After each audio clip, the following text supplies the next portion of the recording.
السلام علیکم عزیز دوستو، جیسا کہ آپ نے یہ قسط دیکھی، اس میں بہت سی نئی چیزیں دیکھنے کو ملی، جیسے کہ یونس امری کا کردار بہترین طریقے سے اور بھی شاندار بنتا جا رہا ہے، اور یعقوب بے اور محمد بے سدھرنے کا نام ہی نہیں لے رہے ہیں۔ لیکن آگے ہم دیکھ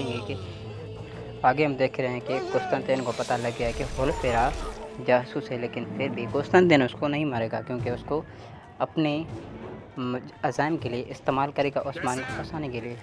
لیکن ہم دیکھتے ہیں عثمان پھنس بھی جاتے ہیں چال میں، اور عثمان بھائی چال میں پھنس جانے کے باوجود بھی پھر بھی بچ جاتے ہیں۔ انہوں نے اس کی راہب جو 3 4 5 آ گئے تھے، انہوں نے اس کی مدد کی، اور ہولفیرا کو پتہ لگ گیا کہ میں جاسوس ہوں، جاسوس بے نقاب ہو گئی ہوں۔ اس کو کس نے بتایا ہے؟ اس نے اپنی اینڈریوس سے معلوم کیا ہے کہ یہ کس نے کام کیا اور یہ کیسے ہوگا۔ لیکن آگے ہم دیکھیں گے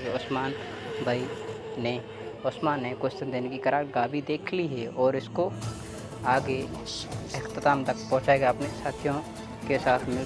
اس قسط میں ہم نے دیکھا کہ عثمان کو قسطنطین کی قرارگاہ کو پتہ لگ گیا، عثمان قرارگاہ کو اپنے مقصد کے لیے استعمال کرے گا اور اس کو بہت بھاری نقصان دے گا۔ آگے ہم دیکھیں گے کون کون سے عثمان چال چل گیا اس کو پھنسانے کے لیے۔ عثمان کو پتہ لگ گیا ہے کہ یہ کیسے اپنا دماغ استعمال کرا ہے۔ آگے آپ ہمیں بتا سکتے ہیں، اپنے یہاں رائے پیش کر سکتے ہیں، عثمان یا کوئی اور کردار کیسے ادا کر سکتا ہے، یا کیا کیا چیزیں ہو سکتی ہیں، آپ کمنٹس میں لکھ کر ہمیں بتا سکتے ہیں۔ تھینک یو، بنے رہیے اس چینل کے ساتھ زیادہ انفارمیشن لینے کے لیے۔